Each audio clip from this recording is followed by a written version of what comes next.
jangan kita jangan ke depan saya akan melihat di keuangan berapa instrumen apa yang masih bisa kita optimalkan, itu akan kita maksimalkan supaya ekonominya jalan lagi, bukan jalan lagi, jalan lebih cepat. Nanti kalau jalan lagi bilang berhenti sekarang. Ada instruksi khusus untuk soal penerimaan berapa? Belum ada. Saya tuh bagian yang banyak mana? Yang banyak entar ya. Bejuka entar ya. Nggak ada, cuma basically saya akan lihat seperti apa gitu ya. Cuman kalau anda lihat, ya ini kalau yang konstan apa? Tax ratio kan konstan, tax per PDB. Let's say kita nggak bisa barang tetap dekat. Ya untuk meningkatkan tax ya kita percepat pertumbuhan ekonominya. Kira-kira begitu. Ada yang ingin disampaikan ke pasar nggak Pak? Soalnya tadi IHSG sama rupiah sempat ngedrop pas pengumuman soal ini. Mungkin pasar nggak tahu, saya orang pasar. Saya di pasar berapa?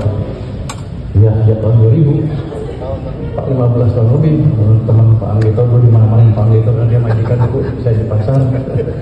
Tapi saya udah kenal Pak Anggito cukup lama, di sini tim cukup kuat. Pak Anggito di pasar cukup lama. Pak Thomas sudah cukup lama di sini. Beliau namun saya dari tahun 2000 kalau ngajar di UI bareng-bareng. Jadi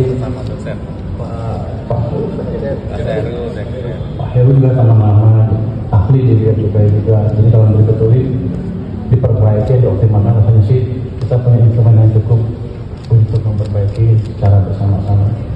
Pak Purbaya, ada arahan pembentukan Badan Penerimaan Negara dari Pak Presiden? Belum ada. Kayaknya suka-suka saya kayak Pak, gimana Pak? Boleh nggak saya update? Itu kira-kira. Saya nggak tahu karena saya baru, itu kode boleh apa enggak?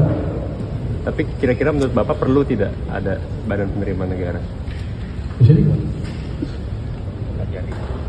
Kalau menurut saya, yang langsung dibawa presiden seperti yang Anda dengar itu, di dunia itu nggak ada yang seperti itu. Kalau kita buat kita sendirian nanti aneh lagi. Jadi kita akan optimalkan sistem yang ada.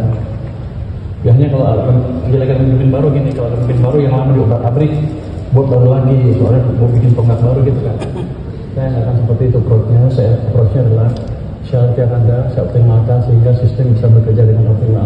Yang jalan-jalan, yang berhenti-berhenti kita optimalkan. Yang udah jalan kita percepat lagi. Jadi semuanya mesinnya bukan mesin baru, ini mesin lama tapi kita buat lebih bagus lagi ke depan. Ini orang pintar-pintar semua sini.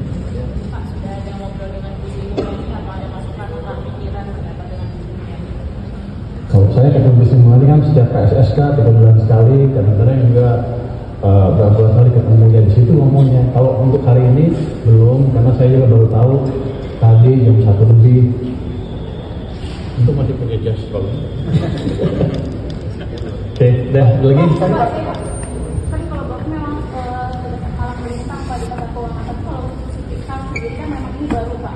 Kalau untuk Bapak sendiri seberapa akan belajarnya berapa lama sih kalau karena kan catatan fiskal kita juga akan mantap Pak. Tapi dari mana? Dari IDN Anda nggak pernah tahu saya di mana ya? Iya Pak. Sebelum di sini saya di KSP juga pernah berapa tahun. Dan waktu krisis COVID 2020-21 saya di samping Presiden Jokowi membantu mempromosikan kebijakan fiskal yang baik pada waktu itu, bukan dari anggaran aja tapi cara mengelola uang pada waktu. Jadi kalau Anda bilang saya nggak dapat pengalaman, salah besar.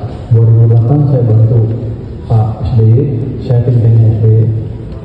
2015 saya ke KSP bantu Pak Jokowi, waktu yang melambat kita balikan dengan cepat. Habis saya keluar 2021 mau muncul lagi masalahnya ke sana. Saya selalu memasukkan fiskal ke pemerintah. Di belakang tidak dibayar. Itu sekarang dibayar, fiskalnya dibayar sekarang. Nah gitu. Kira-kira gitu.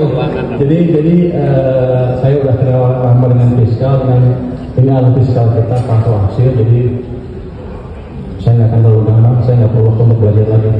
Pak Purbaya, apakah Bapak